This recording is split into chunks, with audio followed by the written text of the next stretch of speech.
بسم اللہ الرحمن الرحیم۔ السلام علیکم ناظرین، آپ دیکھ رہے ہیں وان ٹی وی یوٹیوب چینل۔ ناظرین اہم اپڈیٹ آپ کے ساتھ شیئر کرنے جا رہے ہیں۔ اس سے پہلے گزارش ہے کہ میرے چینل کو سبسکرائب کر لیں اور ویڈیو کو لائک کریں تاکہ ہر نئی آنے والی ویڈیو آپ تک بر وقت پہنچ سکے۔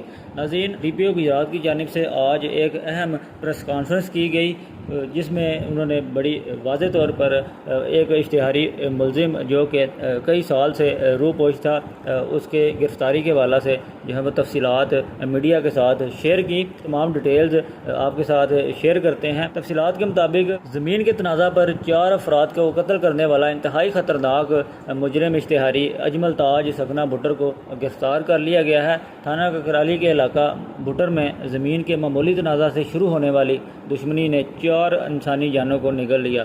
سال 2020 میں اللہ دیتا اور محمد تاج کے درمیان زمین کا تنازع شروع ہوا جس میں مسلح ہو کر دھمکیاں دینے کا پہلا مقدمہ اجمل تاج اور اس کے والد محمد تاج کے خلاف درج کیا گیا۔ مقدمہ درج کروانے کی رنجش میں ملزمان اجمل تاج اور محمد تاج نے 4 افراد کو مختلف مواقع جو ملنے پر فائرنگ کر کے قتل کیا۔ بھٹر کے رہائشی مقتولین محمد یونس کو سال 2020 میں، اسی سال محمد بشیر کو قتل کیا گیا، جبکہ تیسرا جو قتل ہے 2022 میں صابر حسین کا کیا گیا، جبکہ محمد اعظم کو سال 2023 میں قتل کر دیا گیا، جن کے مقدمات تھانہ ککرالی میں درج ہیں، جن میں ملزمان اشتہاری ہو کر روپوش ہو گئے تھے، جن کی گرفتاری کے لیے ڈی پی او گجرات نے ڈی ایس پی کھاریاں کی زیر نگرانی ایس ایچ او تھانہ Kakrali Idrees Afzal, sub inspector Muhammad Akram, sub inspector Waqar Mohsin, Sarfraz Sarwar A S I اور 2 کانسٹیبلان صفت الحسن اور رستم علی مل خصوصی ٹیم تشکیل دے کر ہدایت کی کہ مجرمان اشتہاریوں کو قانون کے دائرے میں لانے کے لیے تمام مسائل جو ہیں بروکار